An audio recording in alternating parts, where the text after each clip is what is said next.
graphics. Hi, so here in this video I am going to show you how you can use anchoring object feature in Adobe InDesign. So with the help of anchoring object you can simply attach with that particular text while moving or resizing frame anywhere in the document in Adobe InDesign. So let's get started this video and see practically how it's exactly work. So I have just opened an Adobe InDesign document and this is something file, and here I am going to make you understand. For instance, I want to raise any type of query and want to or keep any information regarding this. So that particular information I want to keep with that particular text only. So I will just do it anchored. So let's see how we can do it anchored. So this is something information that I want to keep attached with this behavior word.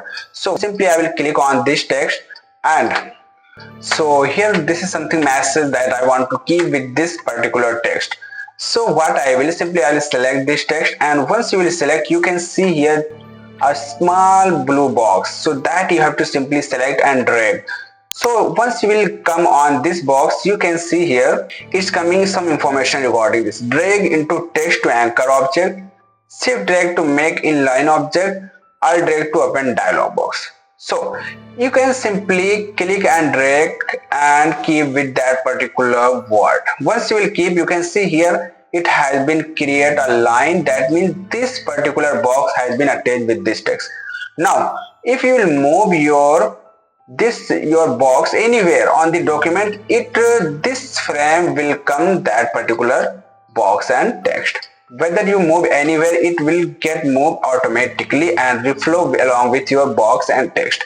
For instance, I will do sorter our frame, something like this. You can see this has been hide. Now if I will just click here and create a new frame. As you can see here, it is also coming after creating frame. So this is something we can use anchoring object in Adobe InDesign. So if you want to release this anchoring object, so you have to simply click on this option, as well as you can also just click right, and here you have option anchor object, and apart from this here we have option release. So once you will click on release, this frame has been released from this word. Now you can move it anywhere, but it's not to be moved anywhere with that particular frame or word. So this is something we can use text frame.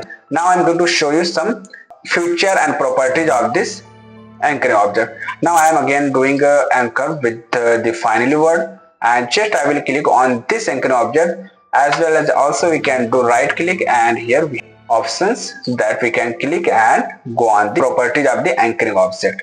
Now you can simply keep preview on so that you can see here what is effect is coming. Relative to spine, if you will do so, it will go automatically. From here you can adjust the movement of the object that is anchored, as well as you can see here text frame, anchor maker, column edge. So these all information is available regarding this, which you can use. So here it is some properties related to anchoring object that you can use based on your requirement. For instance, I'm just going on anchor object properties, and you can see here some properties is available that can be used. You can change the position from here your anchor object, as well as here it is some reference point from where we can simply select the reference point and move the object regarding that. Here we can adjust the X offset and Y offset, and column edge. Here it is anchor maker. So here it is some property related to anchoring object frame, and from where we can simply adjust something like this. So you can use it if you require, otherwise it's okay, no issue. You can also keep it like that. So simply use like anchoring object, as well as we should know how we can release it. Okay, so hope you come to know using anchoring object and its properties, as well as how you can release anchoring object. So thank you so much for watching this video, and if you have learned something in this video, so please subscribe my channel for more useful content. Graphics.